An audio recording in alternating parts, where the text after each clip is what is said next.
E estamos de volta com não um, mas dois capítulos bombásticos da luta destinada de Sakata Kintoki versus Odin e mais, com confusões fora da arena, teorias sobre as habilidades do aguardado Mikkel Nostradamus, personagens deixados de fora que podem impactar tremendamente a narrativa e uma discussão pesada se a luta de Sakata versus Odin não tá estragando o mangá. Pois é, videozaço como vocês gostam aqui no canal, buscando falar sobre tudo desse capítulo duplo, então bora para essa análise com a sua inscrição, like e hype aí embaixo. Bom, começamos o capítulo 116 intitulado Mal Perdedor, da onde o último parou, com o Sakata sem o seu machado pronto para contra-atacar o lançamento do Odin. Ele faz um Shikoku, aquele movimento ritualístico do sumo que o próprio Raiden também fez no round 5, e vemos tanto os bros lá, do sumo do round 5, quanto o Shiva, vendo isso bem entusiasmados. E a presença do Shiva nesse capítulo será constante, pois o Sakata usará aqui o próprio sumo para contra-atacar o Odin, o que é muito legal, deixando claro que Raiden e a sua paixão pelo sumo deixarão uma marca verdadeira no Shiva, a ponto de ele se empolgar com o Sakata usando essa arte marcial novamente. Vemos então Buda falando que o Odin conseguiu ativar o modo perdedor do Sakata, e os seus parceiros da Era Heian, os 4 guerreiros celestiais de Haikou, torcendo para o Sakata, como o próprio Minamoto no Haikou, pedindo que ele mostre a todos a determinação que ele mostrou quando venceu o demônio mais forte. O que é uma informação muito interessante, porque na introdução do Heimdall, ele também disse que o Sakata derrotou o demônio Shutendoji, que provavelmente é o Oni que o Raikou aqui se refere no mangá. Agora, quanto a isso de fato do Sakata ter matado o Shutendoji, é algo que eu vou comentar lá pro final do vídeo. Odin então arremessa sua lança no Sakata, que segura a ponta com as duas mãos, usando toda a sua força e aplicando um Hatakikomi, que é basicamente uma técnica que faz o oponente dar um golpe para baixo, e parando completamente o momentum da lança de Odin, um feito que só de ver a reação dos personagens já demonstra ser absurdo. Odin ergue a mão e tenta puxar de volta Gungnir apenas para o Sakata segurar ela, impedindo que ela retorne ao seu chefe, Sakata então diz que se a Gungnir quer voltar tanto pro Odin, então que retorne, e joga a lança contra Odin com toda a sua força, mas Odin reage com o seu quinto canto Fafnir, formando 5 barreiras contra o ataque, mas quando a gente vira a página, todos os escudos são destruídos e o Odin é perfurado pela sua própria lança em um ataque devastador de Sakata numa belíssima página dupla. Para vocês terem uma noção, a última vez que a gente teve uma página dupla foi lá na entrada do Odin da arena, e agora temos essa aqui com ele sofrendo seu primeiro ferimento. Finalmente o Deus Supremo Odin foi acertado. Enquanto o sangue de Odin espirra pela armadura, Sakata finaliza o capítulo 116 falando que talvez o Odin não devesse subestimar a humanidade. E antes de irmos para o capítulo 117, vamos comentar sobre esse incrível feito do Sakata no capítulo e falar um pouco do conteúdo daqui do capítulo 116. Quanto aos feitos, indo ali pra bitolagem de power scaling que muita gente gosta, o que a gente pode analisar? Bom, pra quem não sabe, o volume 27 lançou nesse mês, nele tivemos a chamada do próximo volume, que é o 28, quer dizer que o Sakata tinha uma força monstruosa, a força monstruosa mais poderosa da humanidade, e como vimos nesse capítulo, ele certamente tem uma enorme força física muito absurda.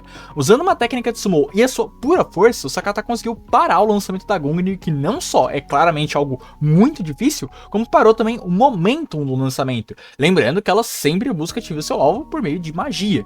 Mas um feito ainda mais relevante é ele lançar a Gungnir tão forte que quebrou os 5 escudos do Odin, que como veremos no próximo capítulo, são chamados de escudo mais forte, colocando ele num nível acima de, por exemplo, o escudo do Beelzebub ou do Buda, ao menos teoricamente, já que o escudo mais forte é uma citação que pode se referir não especificamente à durabilidade do escudo em si, mas à sua efetividade, já que Fafnir ali aparece no ar e vai defendendo vários golpes de uma vez, então pode se referir a essa efetividade do golpe, mas de qualquer forma é o escudo mais forte, então é um baita de um feito. E também, os mesmos escudos que antes protegiam o Odin dos ataques com o machado do Sakata, agora se racham com o seu lançamento, o que demonstra muito da força física do Sakata, e também um pouquinho de técnica, inteligência de batalha e uma pitada de loucura, pra ele poder ali lidar com o lançamento do Odin de frente, ao menos temporariamente, E claro que aqui eu tô considerando que o Sakata partiu os escudos na força bruta do lançamento dele. Antes a gente teve a situação de que o Gungnir podia atravessar tudo, então talvez ela só atravessou ali os escudos porque é a própria Gungnir do Odin. Mas aqui, como na cena tá dando muito enfoque na força do Sakata, eu acho realmente que essa parada da citação é só uma hipérbole e o Sakata ultrapassou isso daí pela força física. E de qualquer forma, mesmo se não for, é uma baita demonstração de poder e essa dúvida provavelmente vai ser respondida pela gente caso o Sakata quebre o escudo de novo sem a lança Gungnir. Com isso, a última discussão que eu trago para esse capítulo é uma teoria que muitos estão tendo. Será que durante a rodada 12, o Sakata vai lutar referenciando todos os Einherjars que caíram no Ragnarok? Já tivemos aqui ele usando o Sumo, que seria uma óbvia referência ao Raiden. Então faltaria referências para Lubo, Adão, Tesla e Leônidas. Isso faria sentido levando em conta a sua entrada na arena, né? Com o Sakata carregando lá, né, a vontade dos guerreiros caídos. Entretanto, eu não acho que é isso que vai rolar. Primeiro que o Sakata já usou técnicas que não remetem a nenhum dos Einherjar. Então agora na luta ele teria que remeter a 4 personagens em intervalo razoavelmente curto de tempo, já que eu acredito que a gente está passando aí para metade ou quase depois da metade da luta. Além disso, usar Sumo era algo das lendas do Sakata. Ele era descrito como uma criança com força monstruosa que vivia na montanha e lutava Sumo com os ursos. Então o fato dele usar Sumo aqui na luta é menos uma referência ao Raiden e mais uma referência ao próprio Sakata e as suas lendas. Com isso, finalizamos o capítulo 116 e vamos direto para o capítulo seguinte desse mês, o capítulo 117, chamado Uma Enorme Sombra. Começamos esse capítulo com a transição do último, né, com a cena do Sakata sendo transmitida na TV do quarto do Odin, e nós estamos de volta ao Valhalla, olhando isso e elogiando o Sakata. E antes de continuarmos, para tudo, pois só na primeira página já temos informações importantíssimas. Como o Nostradamus fala, ele estava lá para tentar encontrar os 4 tesouros da calamidade, que para quem não lembra, são os tesouros lá, né, dos 4 primordiais da Yggdrasil, que como vimos lá no capítulo 98, estão armazenadas dentro do corpo do próprio Odin. Então vai ser complicado pro Nostra achar isso daí no quarto dele. Mas só o fato do Nostradamus estar no quarto do Odin, ou seja, no Valhalla, já diz muita coisa, porque isso significa que o Nostradamus e possivelmente a Gol também voltaram da sua pequena excursão pro Helheim. Pra quem não lembra, a última cena desses dois terminou com o Siegfried e o Nostradamus contando pra Gol que ela tinha ido lá ouvir toda a história dos primordiais e o plano do Odin, pois ela, a Gol, era a última peça. E até agora a gente não sabe exatamente o que isso significa. Mas com o Nostradamus de volta ao Valhalla, possivelmente a Gol também voltou junto com o Nostradamus. Enquanto ele foi lá pra investigar mais do Odin, a Gol provavelmente deve estar voltando pra reencontrar a Brunhilde. Talvez, quem sabe, até acompanhada como Siegfried. Eu não duvido nada de nos próximos capítulos, mais especificamente na reta final aqui da luta do Odin, a gente tenha o retorno da Gol para revelar alguma informação bombástica que pode mudar os rumos não só dessa batalha, como do mangá inteiro.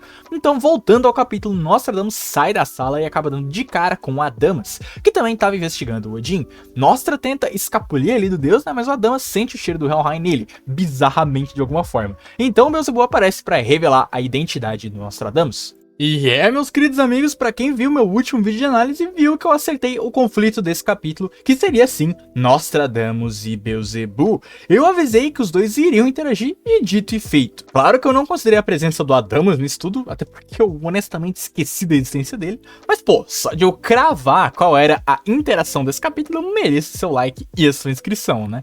Só aqui que você acha essas previsões acertadíssimas. Adamas então vê as informações do Nostra no seu Google de braço, vendo que ele é um humano, profeta, médico, vidente, e ambos, Bel e Adamas, reconhecem o seu nome como o humano que está na lista da humanidade no Ragnarok, e é o homem que foi jogado no Helheim, com Adamas até falando ali que lembra do Hades comentar sobre a chegada do Nostradamus. Muito legal ver os personagens ali, né, se conectando assim, com o Hades falando ali que o Nostradamus é problemático e tal. O Hades é foda, né? Adamas e Bel questionam o Nostradamus e as suas intenções, com Adamas segurando o Nostra pela gola, deixando ele muito puto, que manda um que insistente. Então uma sombra negra gigante aparece atrás dele, enquanto névoas de fumaça cobrem o corredor. E na página seguinte, o braço de Adamas foi não só decepado, mas derretido. Nostradamus mostra ali o braço dele como se fosse uma espécie de ilusionista, mostrando seu truque de mágica, e Bel pergunta: quem é você? Com Nostradamus mostrando um olhar feral, um olhar especial? E claro que temos muito, mas muita coisa para se comentar dessa cena, mostrando parte das habilidades do Nostradamus, especialmente o que foi que ele fez com o braço do Adamas, que sombra é essa que tá atrás dele, e claro, o que são esses olhos. Bom, motivado por esse capítulo, eu vou fazer um vídeo específico só para elaborar uma teoria completa do que é as habilidades do Nostradamus, envolvendo a suposta porta de sua sala, a sombra atrás dele, seu olhar extremamente parecido com o do Okita, enfim, um vídeo completaço não só teorizando as habilidades do profeta, como a sua possibilidade de lutar no round final do Ragnarok, que agora com esse capítulo chegaram às alturas. Então se já quiser ver esse vídeo e descobrir por que eu acho que esse capítulo basicamente revelou que Nostradamus é um meio demônio, então se inscreve no canal e ativa o sininho da notificação para receber esse vídeo quando sair. Enfim, depois dessa exibição macabra de poder, Nostra faz uma previsão. Ele, Beelzebub e Adamas se tornarão amigos. Para a raiva de Adamas, que ataca o Nostradamus, fazendo com que ele solte uma cortina de fumaça e dissipe vários dos seus clones hologramas. Enquanto o retardado do Adamas fica batendo nos hologramas, o Beelzebub, como sempre demonstrando a diferença de poder dos personagens do Ragnarok para os personagens fora dele, nota que todos eram clones, e viu o Nostradamus fugir e completar a sua previsão, dizendo que Adamas, Beelzebub e ele, o Nostradamus, sendo caras problemáticos do Helheim, vão se dar muito bem no futuro. Fechamos a cena com Adamas puto se perguntando o que é que aquele humano maldito fez com o braço dele, mas o Beelzebub se questionando se Nostradamus realmente era um humano. Pois é, ouçam o que eu tô falando, esse épico capítulo 117 focado inteiramente em Nostradamus nos revelou que ele é sim um humano, mas somente metade de um humano, sendo a outra metade um demônio. Voltamos então para o round 12 com a torcida comemorando que Sakata acertou Odin e a reação dos torcedores da humanidade e deuses. Destaque especial pro Thor, que elogia o Sakata como um guerreiro, o cara que tá dando uma sova lá no pai dele, né? Odin então pega sua lança e a arranca dali, espirrando sangue, e eu vou aproveitar esse momento para reclamar de algo nesse capítulo que ficou muito ruim, que foi a arte. Não me entenda errado, a arte não tá ruim, a gente teve quadros muito legais como o do Sakata após lançar Gungnir ou a página dupla que eu comentei, né? Mas esse capítulo teve muitas, mas muitas reutilizações de artes anteriores, especialmente do Beelzebub, com algumas sendo notavelmente um PNG do Bel de fundo. É triste ver como isso está cada vez mais comum no mangá, e infelizmente a justificativa para essa queda de arte no mangá, infelizmente deve ser por causa daquele maldito Marshall Crow com os artistas de Shumatsu fizeram com aquela autora de Kaguya-sama e Yoshinoku. E eu puxei esse ponto de arte porque além das reutilizações de PNGs do Bel, temos esse ferimento do Odin que eu não sei vocês, mas pra mim ficou horrível de ver. Sério, a gente mal conseguiu ver esse ferimento direito. Comparem a visibilidade desse corte e os detalhes tanto do ferimento quanto da armadura do Odin, como por exemplo, os ferimentos que o Hades sofre no round 7. Tem um mundo de distância entre esses dois, fala a verdade pra mim.